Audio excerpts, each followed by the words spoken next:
Hi வணக்கம் friends. இது உங்கள் ஜேபி. ஸோ இன்றைக்கி பார்க்குற டாபிக் பார்த்தீங்கன்னா ரேங்க் பார்க்கலாம். ஸோ ரேங்க்கில் வந்து rank rank EQ rank average, so 3 formula பார்க்கலாம். ஸோ இதில் வந்து பார்த்திங்கன்னா ரேங்க் ஈக்யூவும் சேம் ஃபார்முலா தான். அதாவது 2010க்கு முன்னாடி வரைக்கும் ரேங்க்குனும், அதுக்கப்புறம் 2010க்கு அப்புறம் ரேங்க் ஈக்யூன்னு மாறி இருக்குது. ஸோ எக்ஸாம்பிள் பார்ப்போம் வாங்க ஃப்ரெண்ட்ஸ்.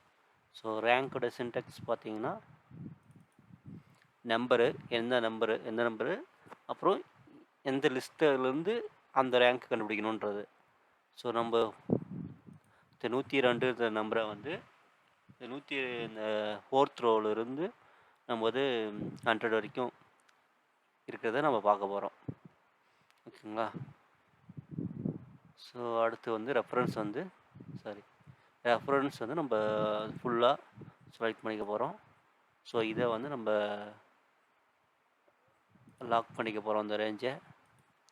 அப்புறம் வந்து அடுத்தது வந்து ஆப்ஷனில் தான் ஆர்டர், அதாவது அசைனிங் ஆர்டர் பண்ணணும், டிசைனிங் ஆர்டர் பண்ணணும். ஸோ நம்ம ஆர்டர் போடாமல் ஃபஸ்ட்டு யூஸ் பண்ணுறோம். ஸோ பார்த்தீங்கன்னா இதில் வந்து பார்த்தீங்கன்னா ஹையஸ்ட் நம்பர் வந்து ஃபஸ்ட் ரேங்க் அப்படின்னு வந்திருக்கு. பார்த்தீங்கன்னா 112 தான் இந்த லிஸ்ட்டில் வந்து ஹையஸ்ட் நம்பரு. ஸோ அது வந்திருக்கு. 2வது நம்பர் பார்த்தீங்கன்னா 110. ஸோ இந்த மாதிரி வந்து 10 நம்பர் இருக்குது. ஸோ 10 ரேங்க் வந்திருக்கு. ஓகேங்களா. ஸோ இதே ஃபார்முலா தான். ஸோ இதே ஃபார்முலா காப்பி பண்ணிக்கிறேன். ஸோ இங்கே போடுறேன். இங்கே வந்து டாட் ஈக்யூன்றதை மட்டும் செலக்ட் பண்ணிக்கிறேன். ஸோ சேம் ரிசல்ட் தான் வரும். ஓகேங்களா. இதில் வந்து நீங்கள் ஆர்டரு, டிசைனிங், லெசனிங் எது கொடுத்தாலும் 1 கொடுக்குறேன். ஸோ பார்த்தீங்கன்னா இது வந்து லோயஸ்ட் நம்பர்லேருந்து வரும். ஓகேங்களா.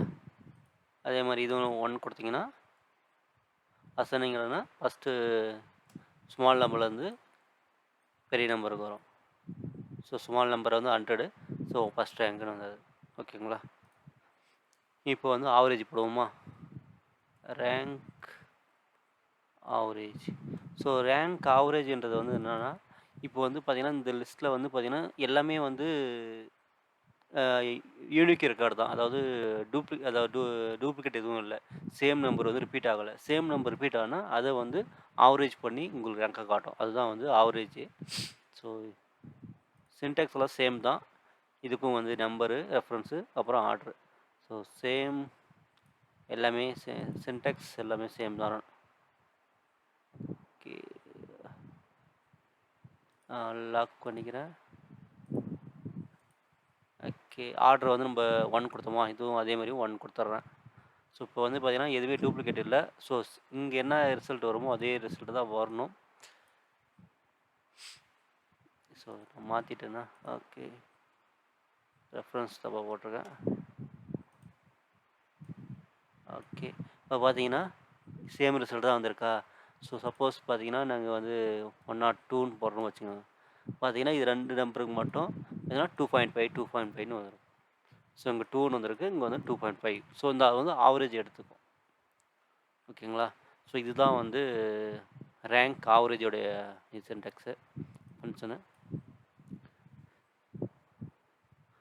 ஸோ ரேங்க்கு ஈக்யூவும் சேம் ஃபார்முலா. இது ரேங்க் ஈக்யூ ரேங்க் ஆவரேஜையும் ரேங்க் ஈக்யூவும் வந்து மைக்ரோசாஃப்ட் எக்ஸல் 2010 அவைலபிளாக இருக்குது. அதுக்கு முன்னாடி வரைக்கும் வெறும் ரேங்க் மட்டும் தான் இருந்தது. ஓகே ஃப்ரெண்ட்ஸ், ரேங்க் ஆவரேஜ் எப்படி யூஸ் பண்ணுறதுன்றது தெரிஞ்சிருப்பீங்க.